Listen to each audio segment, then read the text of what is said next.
welcome to this special edition of View and Review from the Opposition, featuring my chat with Stephen Topolis from the 1865 Forest Ramble podcast that we recorded after the game on Sunday, and a quick review of the Millwall Huddersfield match happening tomorrow evening. First of all then, let's review that horror show that was the 3-1 loss up at the City Ground. A far cry from a Friday night back in March when most of us watched our last live Millwall performance. The thoughts you're going to hear are my own and Stephen Topolis from the Forest Ramble 1865 podcast is asking the questions. From the Millwall perspective, kind of your view on the game, how did you see it, and did you think it was a fair result in the end? Yeah, I mean, it's got to be a fair result, really, if you've watched the match. Certainly the first half, I think, right up until Forest's first goal, which obviously, was very well taken. I think from Millwall's perspective, I'm slightly annoyed. Maybe Troy Parrott's kind of just walking around looking slightly lost and maybe not quite tracking back on Amiobi, and poor old Ryan's had to try and pick him up. Ryan Woods has had to try and pick up two players, which actually happened for the second goal as well. But yeah, I mean, we just, a lacklustre performance, and whether that's because we were tired due to what we did in the, playing Bournemouth midweek, I don't know. But just not really a very Millwall performance, especially away from home where we've been playing better actually than at the Den. I think we've only got one win in sort of 17 or something like that at home since COVID started, really. So typical kind of yo-yo performance at the moment, where we've been playing good on Tuesday night against Bournemouth, and then yesterday shocking. I think after 18 minutes we had 32% possession, and I think they were all throw-ins. So Forest absolutely bossed that. And then after he went 1-0 up, it's sort of like that kind of, I don't know, the flow of the game sort of swung back towards us. Sean Hutchinson had a header cleared off the line. All of our threat really came from crosses into the box. Nothing direct at all, I don't think, until Ben Thompson's consolation goal late on. But for me, there was only really one team in it. And the biggest surprise for me was looking at the statistics that reckoned we had more possession at the end of the game. So now we have managed to review that absolute disaster onto our game tomorrow evening at what used to be known as the McAlpine Stadium.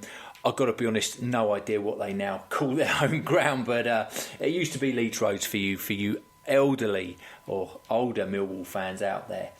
The key thing, I think, first of all, to just mention about Huddersfield Town is they have some of the most erratic results that I think I've seen. They are the epitome of what I think the Championship is. And if you've ever had a bet on the Championship, you would know that Watford potentially going up there and them playing Bournemouth one week and losing 5-0, but then beating Watford at home 2-0 current week after, drawing with Coventry, then going and losing at Barnsley, then beating a very good Blackburn Rovers side, then losing at home to Reading, then losing at home to Plymouth, and then losing away at Watford as well. And now they've got us. So coming into the game, you've got to say that actually Huddersfield are on a great run of form. And basically, they haven't won since the 19th of December. So two teams going at it with little wins. For me, lots of things probably need to change for Millwall. I think it's the kind of game where we need to play one of those performances that we saw at Preston, one of those performances we saw at Bournemouth, one of those performances we saw at Bristol City. And if we can do that, there's no doubt in my mind that we can come away with 3 points. What we want to avoid, obviously, is the kind of horror show that we saw at Middlesbrough, the kind of performance that we saw, unfortunately, on Saturday at Nottingham Forest. It's really difficult to know what Millwall side's going to turn up at the moment, to be honest. But, these midweek away games we have had some success with, so fingers crossed that we can produce something. And looking at Huddersfield's form, looking at those run of results, it's really difficult to know exactly what we're going to expect when we get up there. They're currently sitting 14th in the table. They've got 9 wins. They've had 4 draws and they've had 11 losses. So they've actually had more losses than we have.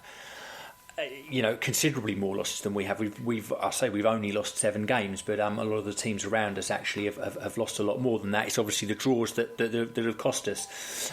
We need to try and pick something up from this match. A lot of people saying they want to see Millwall go back to a 4-4-2 after obviously reverting back to the 3-5-3 or whatever formation kind of actually came out on Saturday. I'm always struggling to kind of get my head round exactly what Gary Rowett was trying to do, but we shall see. I think Huddersfield beat us 3-0 at the Den, which really was the start of this bad run of form. We had a very good win up at Preston in the week prior to that game, but then along came Huddersfield Town on Halloween and beat us 3-0, and that really we haven't really looked particularly good or confident since then. So going into tomorrow night's game, we're going to need a big performance from the boys. We're going to need a Millwall-like performance. We're going to need people putting in tackles, putting in a hard work. Surely it's a game for Ben Thompson to start and show us what he's made of, especially after that goal. I'd love to see him and Ryan Woods in midfield together, actually, and see if they can try and get something going. All the best. I look forward to trying to unpick the bones both from the Huddersfield game and potentially look forward to our FA Cup 4th round game against Bristol City this coming Saturday. Until then, in the words of Lions TV, come on you lot.